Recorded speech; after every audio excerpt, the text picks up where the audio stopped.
Baikal, cel mai frumos oraș pe care l-am văzut în Uzbekistan.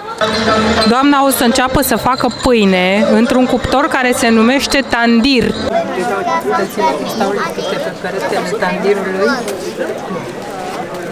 Am văzut astfel de tipuri de coloane în tot Uzbekistanul până acum, începând din Samarkand. Sunt foarte deosebite. Le fac un covor de mătase. Deci un covor de 2 metri. Durează... Mi-a plăcut Khiva foarte, foarte mult. Un oraș viu. Bravo, Khiva!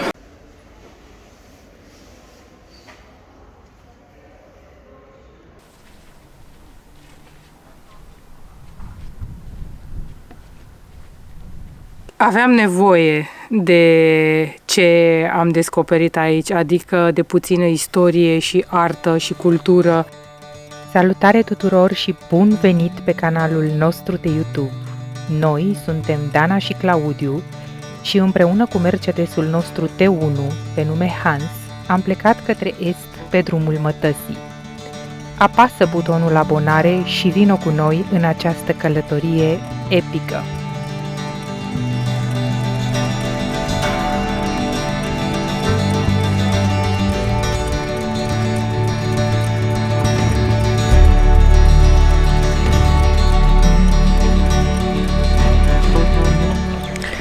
Salutare din Khiva. Am ajuns la Khiva de câteva zile, cred că 4 sau 5, ca să fim sinceri. Numai că am fost răciți și așa că nu am ieșit încă să vizităm orașul. Am stat mai mult să ne odihnim și să ne revenim. Suntem în continuare destul de răciți și fără energie, dar trebuie să mergem să vizităm orașul pentru că în curând o să plecăm și este unul dintre cele mai frumoase orașe ale Uzbekistanului, dacă nu chiar cel mai frumos, așa că ar fi păcat să nu mergem să-l vedem.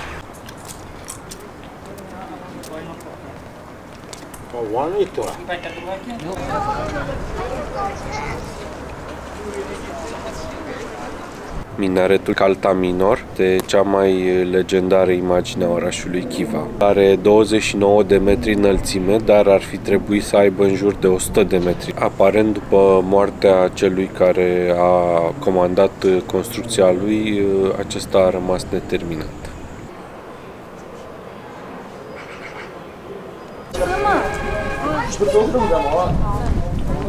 Madrasa din spatele meu a fost transformată în hotel.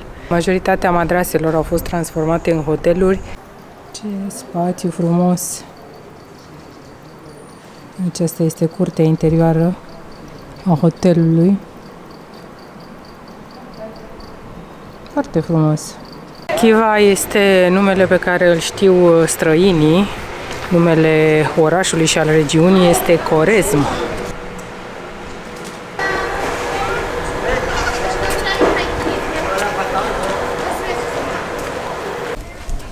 Foarte bine arată străzile orașului. Sunt o mulțime de restaurante, de hoteluri aici, toate adăposite în clădirile vechi, istorice și de asemenea multe standuri cu suveniruri, cu lucruri frumoase de cumpărat pentru acasă și mai sunt și 3000 de oameni care locuiesc încă în orașul vechi. Suntem pe drumul mătăsii, bineînțeles, și ce altceva mai reprezentativ decât o cămilă care e aici pentru turiști.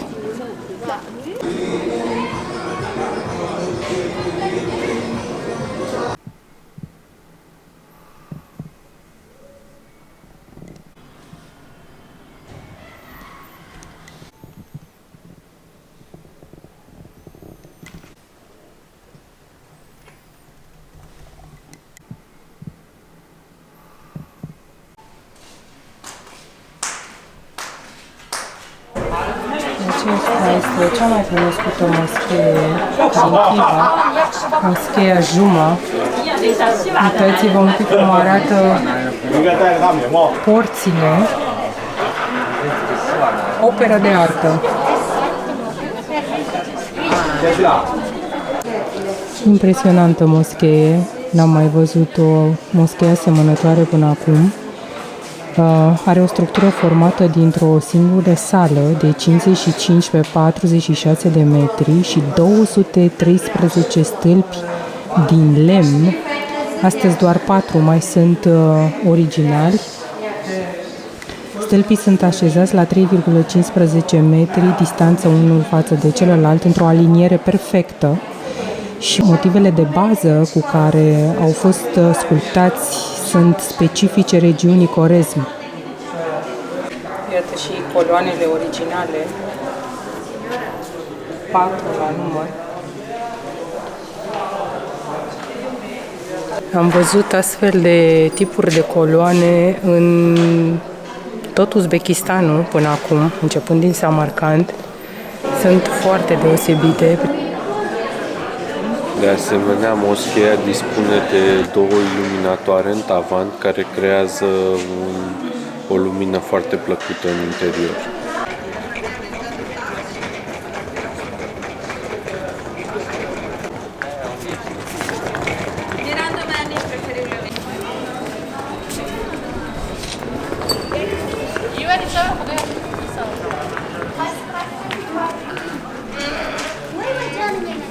This one and the 1 meter. How much there? This 1 meter.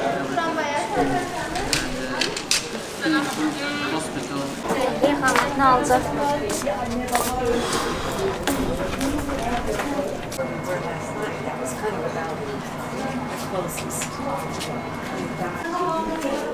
Ce frumos arată magazinul acesta de covoare. Uitați-vă un pic cât de frumos. Absolut superb. Este un Suzani, o țesătură tradițională care se pune pe pereți.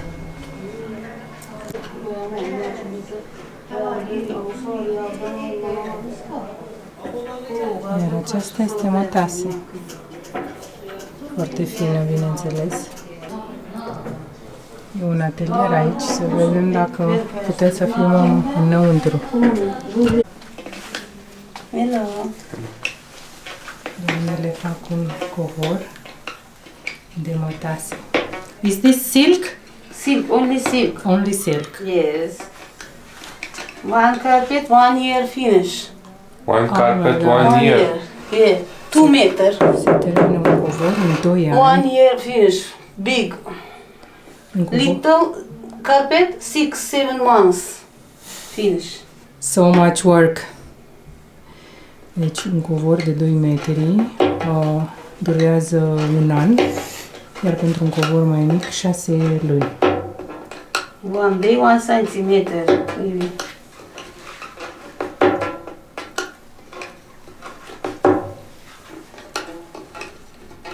Foarte interesant. Câtă muncă. Mm.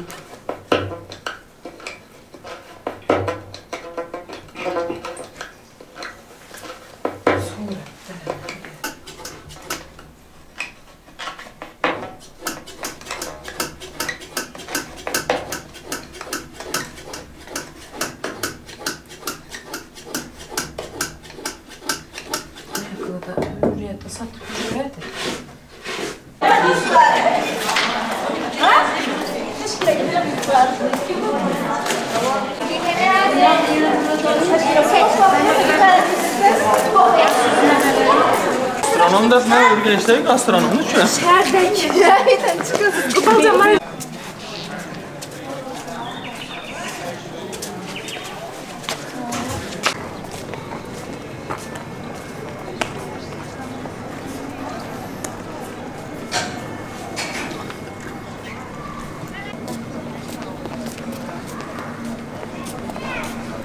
Halil de baka borkin.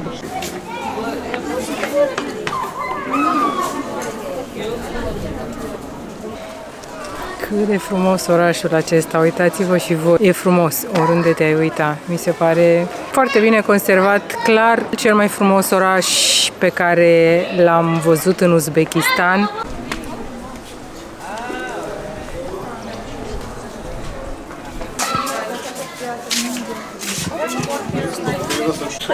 Salam alaikum. Rahmat.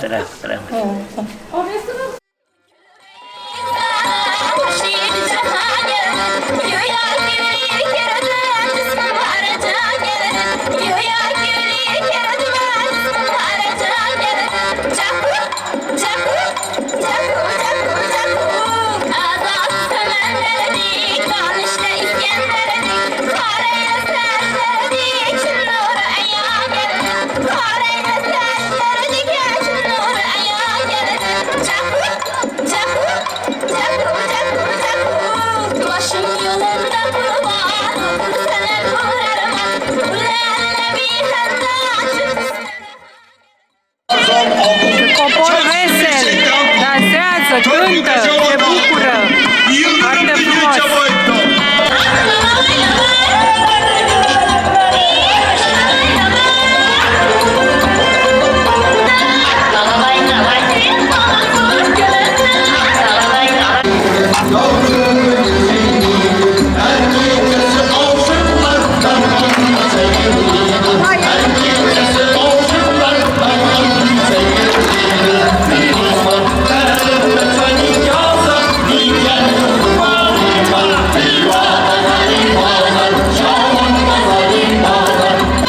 Știu că e multă gălăgie aici, dar o să încerc să explic ce se întâmplă. Doamna o să înceapă să facă pâine într-un cuptor care se numește tandir și pe care îl găsim în toată Asia Centrală. Trebuie să încingă pereții, practic, nu e nevoie de jar aici, doar de flacără mare să încingă pereții. Și folosește pentru treaba aceasta lujerele de la bumbac. Uzbekistan este o țară care produce foarte mult bumbac, acum e culesul lui, așa cum vedeți, lujerele le folosesc să încălzească aceste cuptoare tandir. Cuptoarele acestea sunt pentru bunul întregii comunități. Toată lumea poate să le folosească. Vii aici și îți faci pâinea.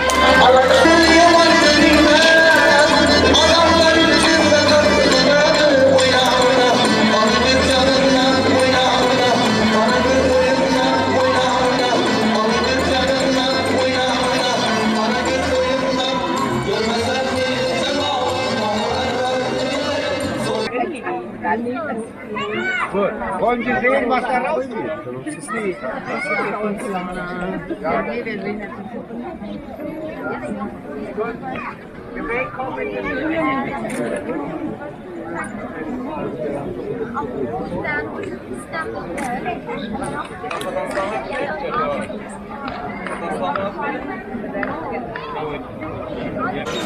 Doamna începe să scoată somsa.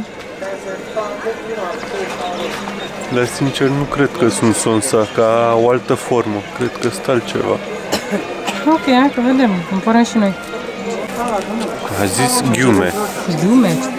Ok, altceva decât somsa. Ok. Așteptăm să se facă somsa, sperăm că se și vinde, n-am înțeles, dar așa sperăm noi. Și am constatat că îmi place foarte mult Khiva, mai mult decât celelalte orașe de pe drumul mătăsii.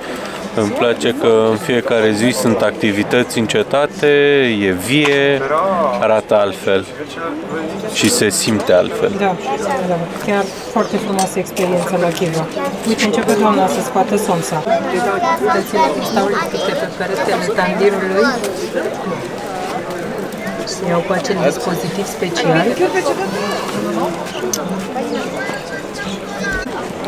E bună?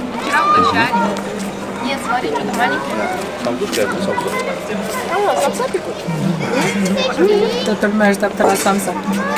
Asta e diferită. E cu legume. Să vedem.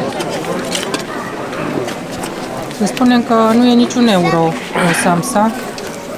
E 3 lei jumate, cam așa.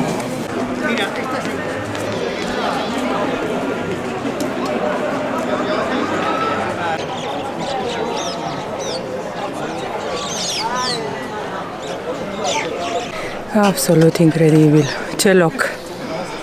Mi-a plăcut Khiva foarte, foarte mult. Un oraș viu și nu l-am simțit nici foarte turistic, deși e. L-am simțit doar plăcut. Bravo, Khiva!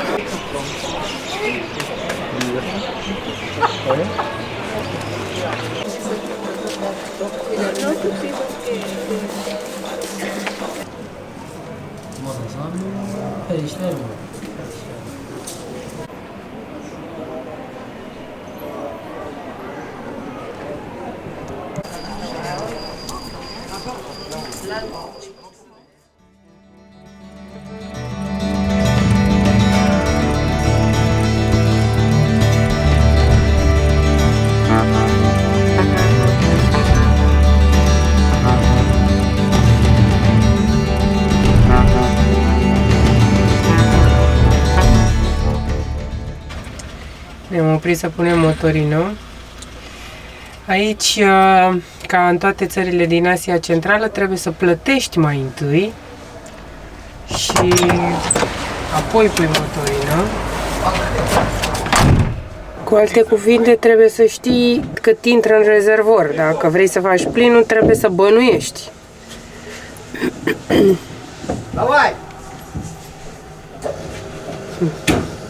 Am plătit și de-abia acum putem să punem.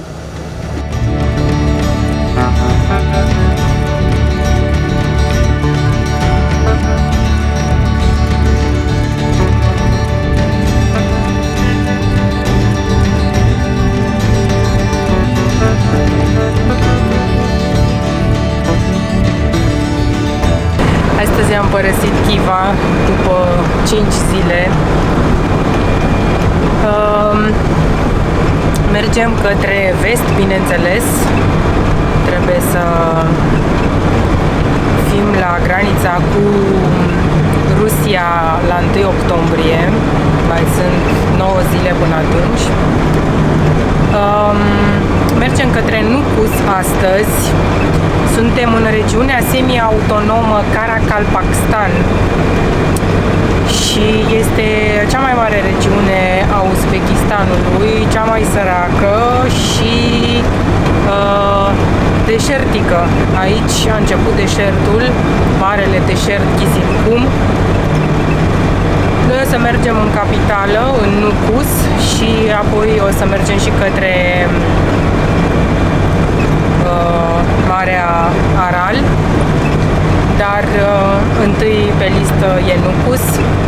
Drumurile sunt din ce în ce mai proaste și de aici înainte nu vom mai găsi drumuri bune. Nu sunt multe de văzut la Nukus, capitala acestei republici semi-autonome de care sunt convinsă că nu foarte mulți ați auzit. De fapt, singurul lucru pentru care merită să vii la Nukus este muzeul acesta, care e considerat a fi o nestemată care trebuie neapărat văzută în Asia Centrală. Colecționarul de artă născut în Ucraina, Igor Savitski, a adunat 10.000 de opere avangardiste interzise în Uniunea Sovietică a lui Stalin și a înființat la mijlocul anilor 60 Muzeul de Artă de Stat al Republicii Karakalpakstan. Muzeul adăpostește lucrări ale unor generații uitate de artiști, cu stiluri foarte îndepărtate de realismul socialist permis de către regimul comunist al vremii, care în mare parte au cunoscut un final neplăcut. E remarcabil faptul că în mijlocul deșertului descoperi cel mai apreciat muzeu al Asiei Centrale. Pentru noi a fost o surpriză plăcută.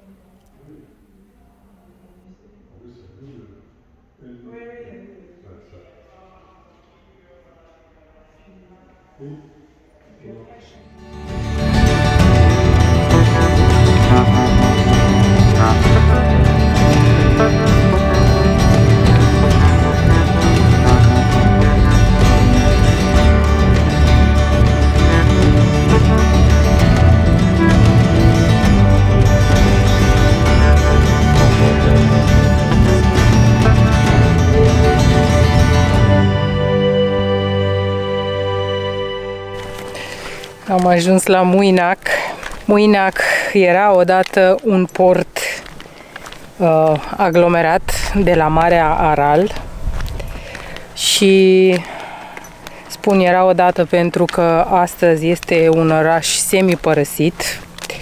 Am venit aici pentru că mi s-a părut o oprire obligatorie pentru cei care vin în Kazakhstan sau în Uzbekistan să ajungem la Marea Aral sau mai bine zis la locul în care era Marea Aral odată. Noi am încercat și în Kazakhstan și bineînțeles nu am reușit. Orașul de acolo, Aral, arăta mai rău decât ăsta. Și nici aici nu ajungem la mare pentru că ceea ce a mai rămas din lac este foarte departe. La 10 de kilometri departare. Am venit să vedem epavele. Vi le arăt imediat. Aici era odată mare.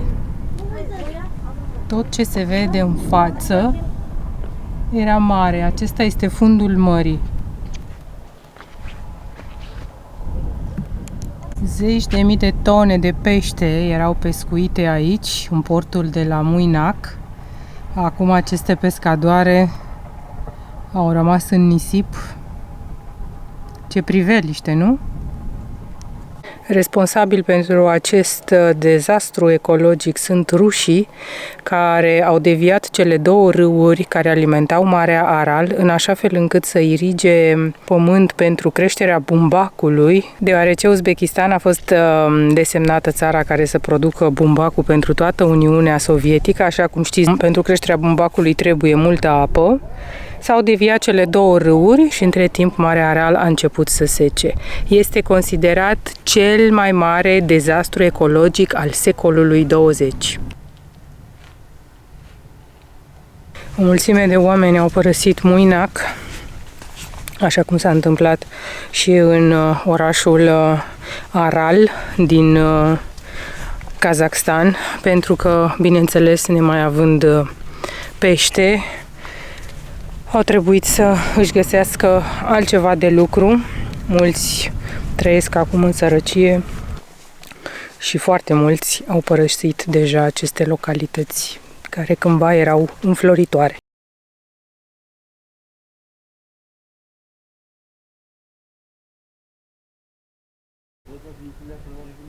Foarte trist ce s-a întâmplat aici. În numai 50 de ani, din 1960 până în 2016, Marea Aral a pierdut 90% din volumul de apă.